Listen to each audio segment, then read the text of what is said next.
Be careful when people start asking you the same question over and over again. There is always a reason behind that. Some people have an agenda to bring you down, to put your life into a mess, to bring misery and pain into your life. Some people want to destroy your life. They are asking you the same question so that you may tell them the secret of your strength, so that you may tell them the secret of your standing. Some people have tried to put you down, and they have failed to put you down. And that's why they come to you and ask you a question so that you can release confidential information, so that you can release secrets to them. So be careful how you speak to people, especially those people you have just met for the very first time.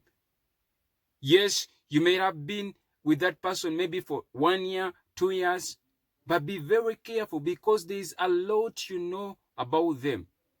You could be knowing 0.5% of their life. You could be knowing even only 1% of their life, and the rest they have hidden it from you. They are pretending, and they have given you a picture of what you expect them to be, and yet in reality, there is something hiding behind them. There is a spirit hiding behind them, a spirit that they do not want you to see. So be very careful who ask you questions. Today's word is from the book of Judges 16, 6 to 21. Judges chapter 16, verse 6 to 21.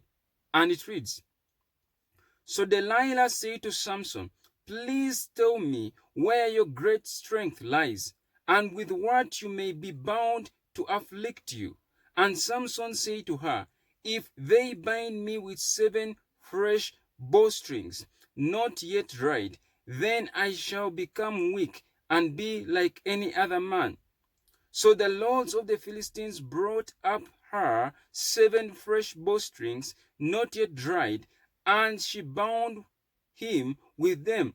Now men were lying in wait, staying with her in the room, and she said to him, The Philistines are upon you, Samson. But he broke the bowstrings as a strand of yarn breaks when it touches fire. So the secret of his strength was not known. Then Delilah said to Samson, Look, you have mocked me and told me lies. Now, please tell me what you may be bound with. So he said to her, if they bind me securely with new ropes that have never been used, then I shall become weak and be like any other man. Therefore, Delilah took new ropes and bound him with them, and said to him, The Philistines are upon you, Samson.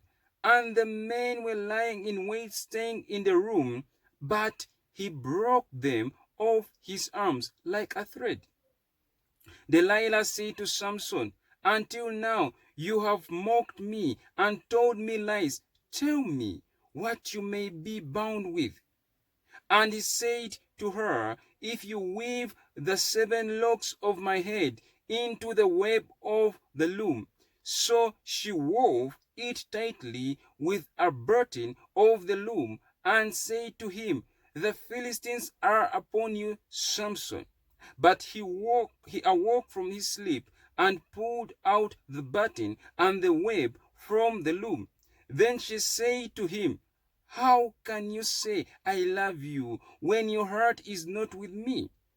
You have mocked me these 3 times, and have not told me where your great strength lies.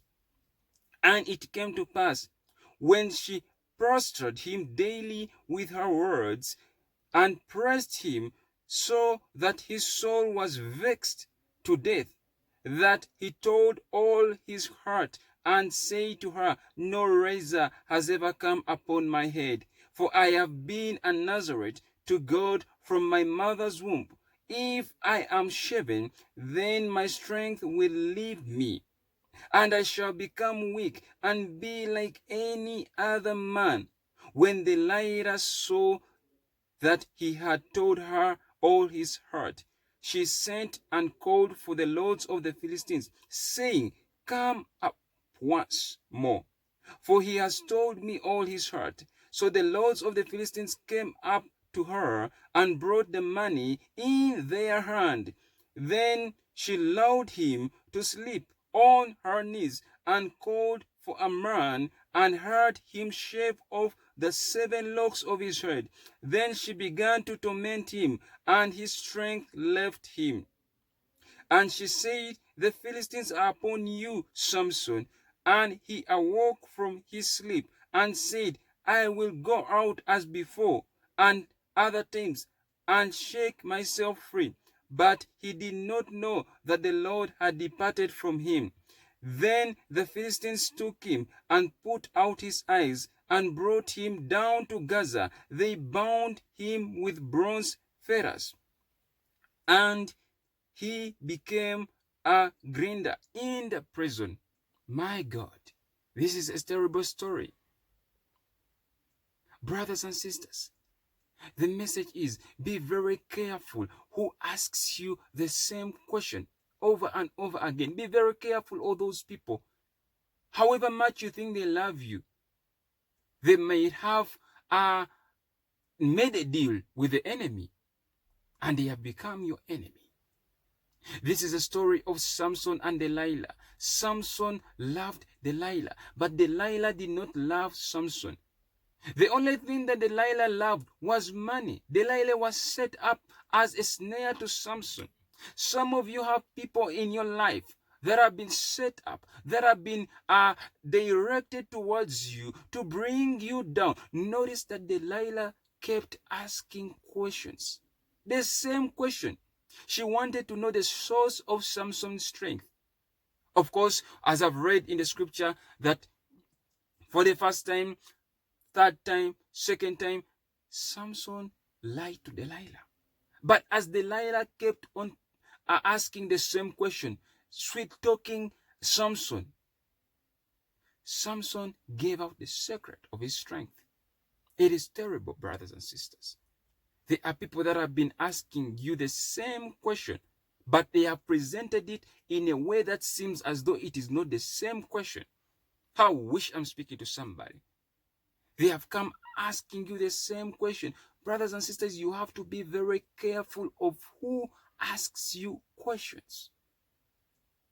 And how you respond to the question is very important, because you could be dealing with an enemy. You could be dealing with a hater. You could be dealing with a betrayer. Be very careful. Very careful. Now I'll jump and read to verse 17, which says, "And he told her his heart and said to her, No razor has ever come upon me, for I have been a Nazarite to God from my mother's womb. If I am shaven, then my strength will leave me, and I shall become weak and be like any other man." My God. Samson could not realize that this was a trap. How would he give the source of his strength? But notice that though you may think that the source of his strength was his hair, in actual sense, his hair was not the source of his strength. His hair was a symbol, as a source. It was a symbol for the source of his strength, because the source of his strength was from God. The hair was nothing. It was just a symbol, just a representation. Maybe the hair hosted the presence of God, but it was not the source. The source of strength comes from God. That is the message. Some people are asking you, where do you get your strength? How are you able to make it? You may think that they love you. You may think that they care about you, but they want to put you down. They want to know your daily routine. How do you pray? What prayer are you using to overcome? Because those are the very same people that have set up traps for you. So be very careful how you deal with people. however much you love them. Don't spill out secrets about you. Brothers and sisters, I have come to the end of this message. One thing that I'd like to do, share this message with somebody else. If you have anything that you want to tell me, or anything that you want to give me, anything that you want to share with me, whether it's a word of encouragement and you want to encourage me, or it is you need me to pray with you, just let me know. Do not be afraid. I have an email address. You can send me a message through my email address in the link in the description below. Well, until next time, shalom.